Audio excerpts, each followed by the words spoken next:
What's up, guys? It's Jonathan with One Big Impact. So this is actually a challenge video, so those of you that are paying attention or on the challenge right now, I would like to talk about something that I know is very near and dear to many people's heart, and everybody probably watching this video has struggled with it a time or two. Self-love. And for some reason, every time I'm driving and I start talking, I start yawning.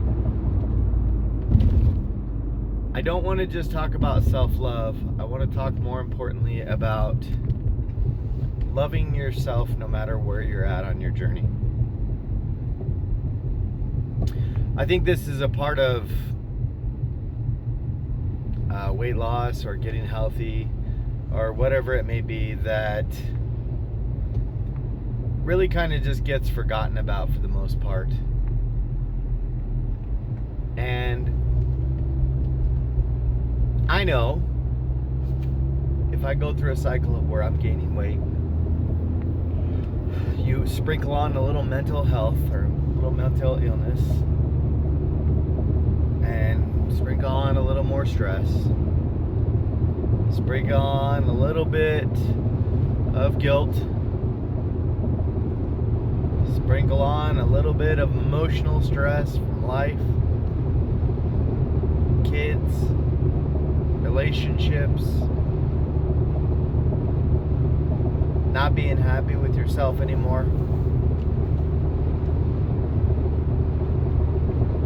It piles up, and you have to be careful with it. You have to be careful with the idea that weight is weight. That's it. It's nothing more. It's nothing less. 5 pounds is 5 pounds. 10 pounds is 10 pounds. 100 pounds is 100 pounds. You might be sitting here saying, well, Jonathan, I got 20 pounds to lose. I've been off track. I got 100 pounds extra on me. I don't give a shit. What I give a shit about is who you are as a person. Because I've seen some really beautiful people, man, that are just absolute dog shit inside. And vice versa. I've seen some really beautiful people on the outside that are just absolutely beautiful human beings. I've seen some people that have an extra 400 or 500 pounds on them. They are just rotten people. And vice versa. I have seen people with 400 or 500 pounds extra on them that are just beautiful little souls inside, waiting to share love and existence and everything. The reason I'm talking about this is because a lot of the times when you are off track, you start to hate yourself a little bit more each and every single moment. You have to be careful with that. You have to be careful with the idea that you suck or that you're a piece of shit because you're overweight. I think the hardest thing about loving yourself when you drop weight and then you gain it back, you start saying things like, see, you always fuck this up. You always gain it back, just like everybody always says.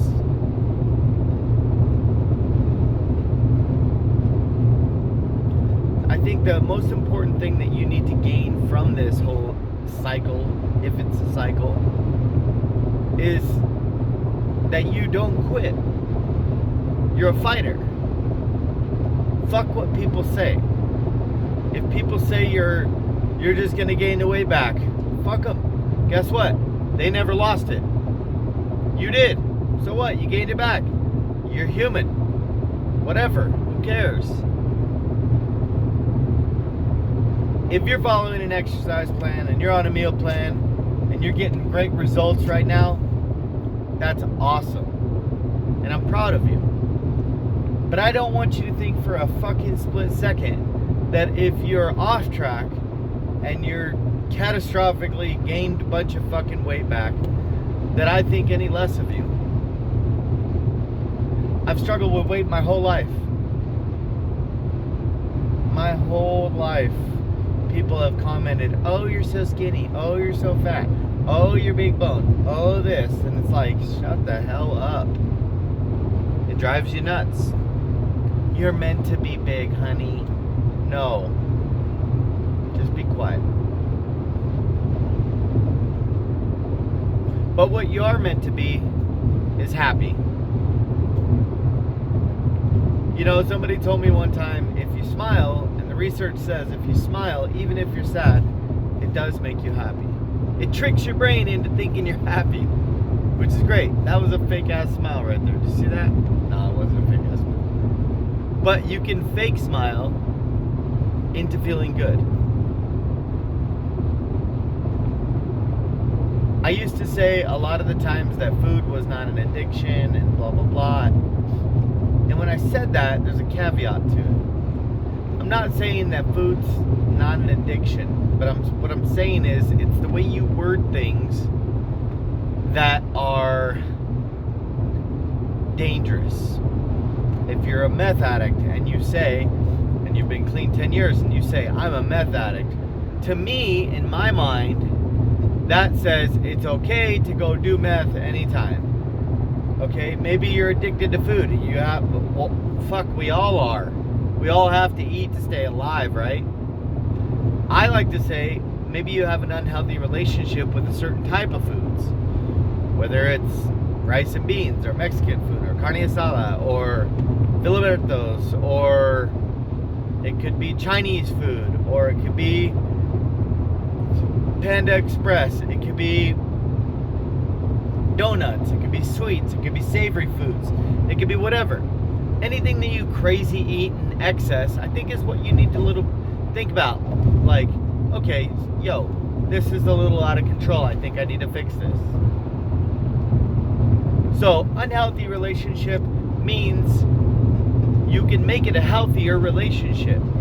Instead of trying to think of it like, I am a piece of shit food addict and I can't change it. Think of, I am actively working on being better at having a better and healthier relationship with my food. Like, I am actively working on, and I'm doing this right now, like, I'm not even bullshitting you. I am working on, like, the other night I had a healthy win. I'm not even gonna lie to you. I was so freaking tired. I've been so tired lately. Everything is just like, I'm like 15, 20 hours a day right now. It's just like balls to the wall with everything. The other night I was like, you know what, I'll just pick up some food on the way home. And I was like, Jonathan, you got fucking chicken breast in the defrosted. Go home and make your chicken breast. I was like, oh, I just need to stop for a flavored water or something like that. It was like anything was trying to get me to stop to get something bad. And I said, you know what? I went home, I squirted a little bit of Tang squirt inside my water, a cup of ice water, and I had my chicken, and I felt so good. Felt so good. It's so funny because I had like this reason to stop, but I wasn't even hungry. Like, I made all my chicken and I only ate like 2 or 3 pieces of it, like little strips. Like, it's almost like I was stressed out, so I didn't want to do anything, and I just wanted to go to this, blah, blah, blah, blah, blah. It was like stress and tired eating. That's all it was going to be. And then I was going to go to bed with, you know, a couple extra 1,000 calories in me, which is not going to get rid of anything. Basically, what I'm saying is, you have to remember that... Oh, I'm swerving. Just kidding. Didn't hear that. You have to remember that you are not your weight. You are what you make of what you are.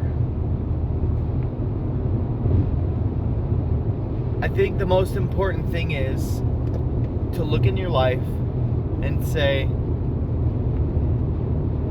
what is a point in my life when I am most kind to myself, when I am most kind to others, when I am doing things for others, when I'm doing things for myself, when I'm feeling good about myself, when I am feeling empowered by whatever. What is the position in your lifespan? Like, if you can look and you say, that was a time of growth. This section of time, I felt absolutely on top of the world. I was giving, I was volunteering, I was doing things for myself, I was getting a pedicure, I was going to the movies, I was having fun, I was in love, I was happy. Find those times. Find those times and think about, what was your body composition? Now I know that take a little twist of fate right there, but what was it? When did you look in the mirror and say, man, you are a badass? Like, you're a badass. Or did you never think that? And that's okay. Because there's going to be some people that have never lost weight, that have had an extra 100 pounds on them their whole life. So that's when you look and you say, when was I at the best point in my life? I thought back recently. I've been reminiscing. When I was traveling, I'm really, really motivational traveling. I love traveling. It makes me feel good. I'm able to help inspire people and stuff like that. And I'm not thinking about food 24/7. I'm busy. I'm on the go. I'm doing exercise. I'm staying fit, doing different things and stuff like that. I'll be completely honest. 2020 really fucked me up. Like, 2019 was even worse, losing my son. I know that a lot of people out there struggle with things not associated with food. It could be stress, it could be loss of a loved one, it could be, childhood trauma, it could be so many different things that you're struggling with. But I do know being stronger than your excuses, like we say, is extremely important. I'll be the first. I don't want to say I'm a spoiled, but like, I was the youngest kid, the baby, so I'm sure I probably had a little shield around me. Maybe I don't notice it, but I'll be the first to say that emotional eating it's real, but what you have to do is, you can't make excuses to just keep doing bad things. It's like you go out and hurt somebody and you're like, well, somebody hurt me, I'm gonna hurt them real bad, physically, emotionally, mentally, whatever. It's not right, and it's not right to do it to yourself either. So I think the single most important thing that you have to remember, if nothing else from this video, is you got to give yourself some love, man, and you deserve it, no matter where you're at on your journey. I don't care if you just gained 60 pounds, 100 pounds back, whatever, 20 pounds, 10 pounds. I don't care if you're on point. That's great. But you got to remember, wherever your weight fluctuates, whatever's going on in your head, love yourself. Because if you don't love yourself, other people aren't going to love you. And that's important. You got to really give out what you get, trying to get back. You're not a piece of trash, okay? You're not a horrible person. You're not this fat fucker that, like, gained a bunch of fucking weight back. And I know that's kind of vulgar, and I apologize, but you're human. You're a person. People love you. I think you're awesome. If you're in this challenge, you're probably pretty damn awesome. And I appreciate you. Some of you guys are fucking crazy. I'm not gonna lie. Some of you guys are crazy. But at the end of the day, it's important that you don't beat yourself up. Because then it's just like this cycle of, I'm a piece of crap if I'm overweight, and then this and that. Just let it go, man. Let it go. Do little things. Either you get on a strict meal plan if that's what works great for you, good. If you ain't on a meal plan and you need to stay focused, that's great too. Maybe take mindful eating. Like, stop yourself from stopping at the store one time or something like that, like I did the other day.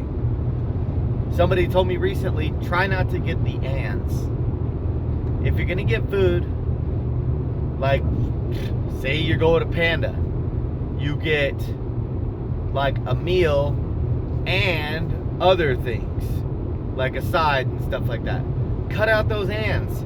See where you get from there. Maybe lose 5-10 pounds, something like that, and then work from there. Then maybe, I don't know, drink a glass of water every once in a while. You mean a lot, okay?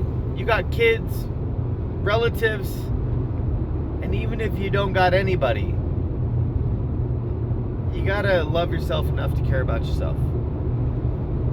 You're not a bad person just because you weren't taught how to make good food choices, or you don't. But if you feed into it, whether it's depression, emotional guilt, or anything like that, it's just gonna get worse. Give yourself a break, man. You're a pretty damn awesome person. You're crazy, but you're awesome. You guys be stronger than excuses. Remember to spread love, not hate. Drink your damn water. Stay on track. You're probably wondering what the secret exercise is. Well, it's gonna suck. It's 5 burpees, 7 push-ups, and 2 minutes of mountain climbers as fast as you can possibly do it. Post it in the group. Have a good day.